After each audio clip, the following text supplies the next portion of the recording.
Assalamualaikum warahmatullahi wabarakatuh.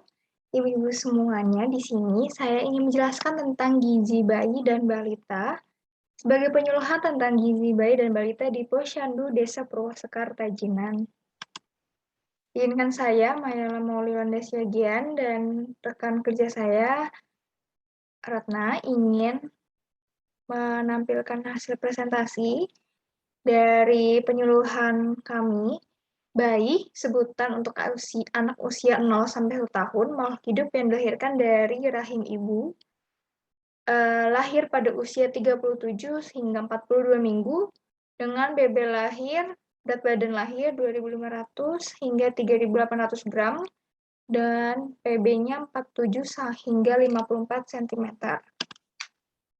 Nah, kebutuhan energi berdasarkan AKG itu bisa dilihat sendiri.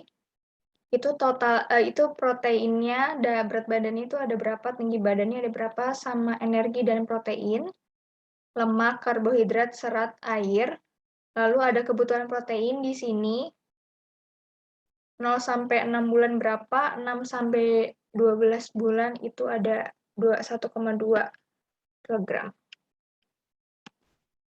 Nah, untuk kebutuhan lemak berdasarkan AKG sendiri bisa dilihat di sini 0 sampai 5 bulan dan hingga 6 sampai 11 bulan. Totalnya itu ada 31 untuk 0 sampai 5 bulan dan 6 sampai 11 bulan itu ada 35. Lalu ada kebutuhan karbohidrat berdasarkan AKG. Ini bisa juga ada 0 sampai 5 bulan dan 6 sampai 11 bulan dengan total 31 untuk 0 sampai 5 bulan dan total 35 untuk 6 sampai 11 bulan. Nah, kebutuhan cairan sendiri berdasarkan AKG bisa dilihat kebutuhan cairan pada bayi 0 sampai 6 bulan adalah 700 ml per hari dan 6 sampai 12 bulan adalah 800 ml per hari. Total kebutuhan cairan termasuk cairan pada makanan dan minuman.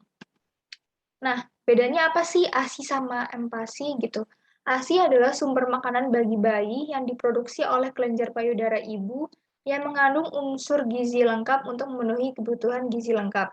Nah, pemberian ASI ini biasanya dilakukan selama 0 sampai 6 bulan. Lalu untuk MPASI sendiri, makanan atau minuman yang mengandung gizi untuk diberikan kepada bayi. Nah, diberikan setelah umur 6 bulan hingga 24 bulan. Pemberian dilakukan secara bertahap. Nah, untuk manfaat ASI sendiri, yaitu yang pertama, mampu memberikan imunitas pada bayi sehingga dapat mencegah kanker, limfoma klina, dan bayi lebih sehat dan kuat. Yang kedua, dapat merangsang terbentuknya networking antar jaringan otak, dan yang ketiga, dapat memberikan kecerdasan emosional. Nah, sedangkan tujuan empati sendiri, yaitu melengkapi kebutuhan zat gizi bayi. Yang kedua, mengembangkan kemampuan bayi menerima makanan dengan rasa dan bentuk yang beragam. Yang ketiga, mengembangkan kemampuan mengunyah dan menelan. Yang terakhir ada adaptasi terhadap makanan yang mengandung energi lebih tinggi. Nah, ibu-ibu di sini pasti tahu juga ASI perah buat ibu yang lagi berpergian atau hendak bekerja pasti akan melakukan ASI perah ini. Nah, penyimpanan ASI ini dilakukan 8 jam dalam temperatur ruangan, 24 jam di cooler bag dengan es batu atau ice pack, atau di 3 hari di lemari es, 1 hingga 2 minggu di freezer pada lemari es 1 pintu, atau bisa juga di 3 bulan di freezer pada lemari es 2 pintu. Nah, pemberian ASI perah ini, ASI beku dapat dicairkan dengan cara memindahkan dari freezer ke lemari es, lalu ASI dapat diberikan pada bayi dengan cara merendam botol ASI terlebih dahulu dalam wadah yang berisi air hangat. Tidak diperbolehkan menghangatkan ASI dengan cara dipanaskan atau di kompor. Lalu, ASI dapat diberikan menggunakan cangkir.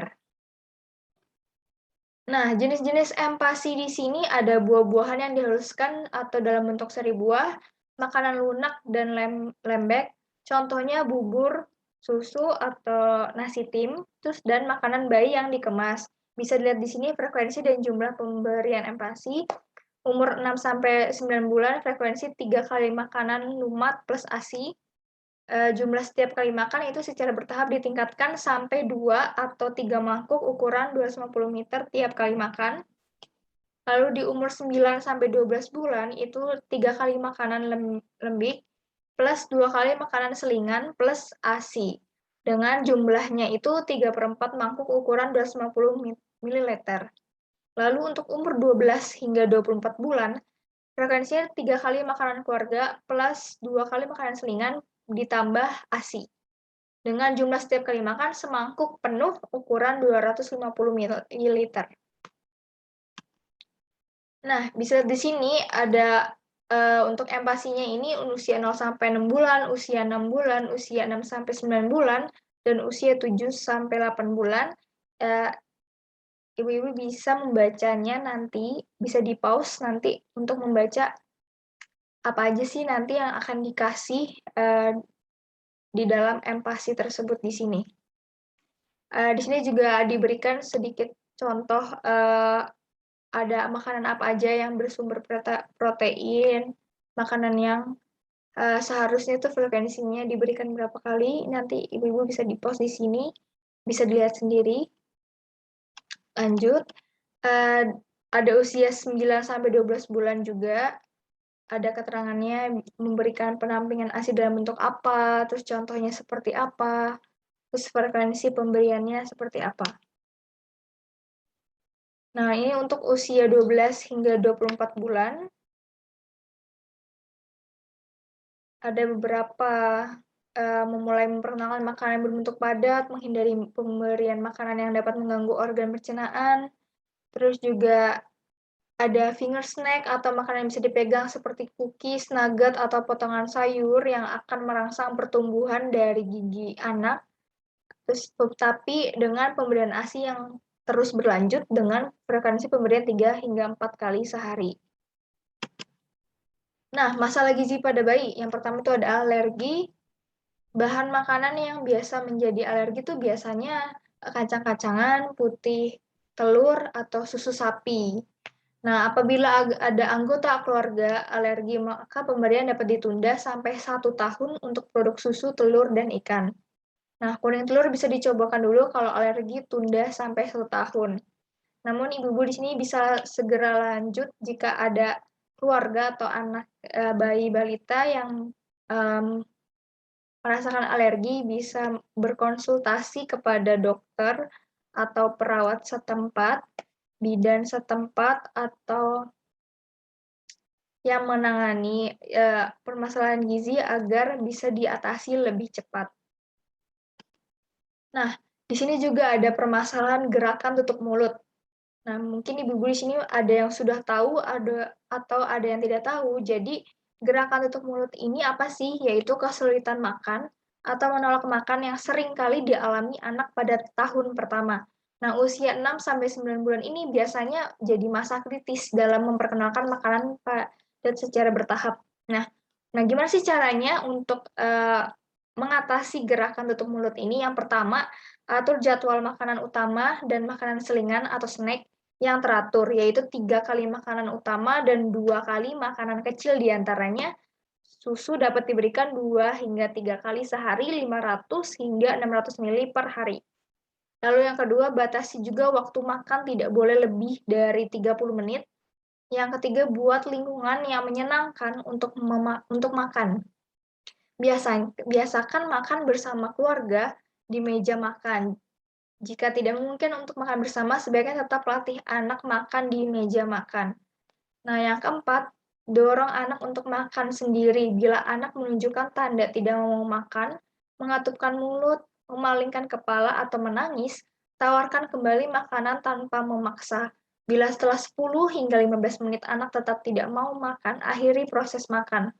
Latih anak untuk mengenali rasa kenyang dan laparnya sendiri. Begitu untuk cara mengatasi gerakan tutup mulut. Next, kita masuk ke balita. Nah, balita itu disebut dengan kelompok pasif karena anak masih tergantung penuh pada orang tua atau pengasuhnya. Nah, usia 4 tahun disebut dengan konsumen aktif. Ketergantungan pada orang tua sudah mulai berkurang dan ingin melakukan segala hal sendiri, makan misalnya. Meskipun masih terbatas pertumbuhan tidak secepat saat bayi. Nah, untuk memantau pertumbuhannya sendiri, yaitu kita harus mengetahui status pertumbuhan anak terlebih dahulu. Kita harus mendeteksi secara dini bila terjadi masalah gangguan pertumbuhan dan perkembangan untuk segera ditangani.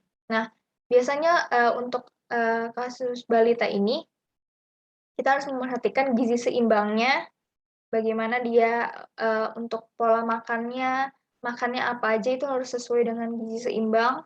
Lalu diberikan kapsul vitamin, ini ada yang biru sama yang merah. Kapsul vitamin A biru dengan dosis 100.000 IU hanya diberikan untuk bayi usia 6 sampai 11 bulan. Lalu untuk kapsul vitamin A merah dengan dosis 200.000 IU hanya diberikan untuk anak balita dan ibu nifas. Lalu bisa juga diberikan pemberian makanan tambahan atau PMT. Nah, prinsip pemberian makanan usia 2-5 tahun jenisnya sama dengan usia 12 hingga 24 bulan, tetapi tanpa ASI. Kenaikan berbagai jenis makanan yang beragam, terutama buah dan sayur, frekuensi 3 kali sehari dengan 2 kali selingan, ukuran setengah porsi orang dewasa. Nah, pesan gizi seimbang untuk anak usia 2 hingga 5 tahun ini biasanya makan 3 kali sehari, pagi, siang, malam, lalu ditambahkan 2 kali selingan. Terus kita juga harus mengonsumsi banyak makanan kaya protein seperti ikan, telur, tempe, susu, dan tahu. Terus perbanyak mengonsumsi sayur-sayuran dan buah-buahan yang berwarna.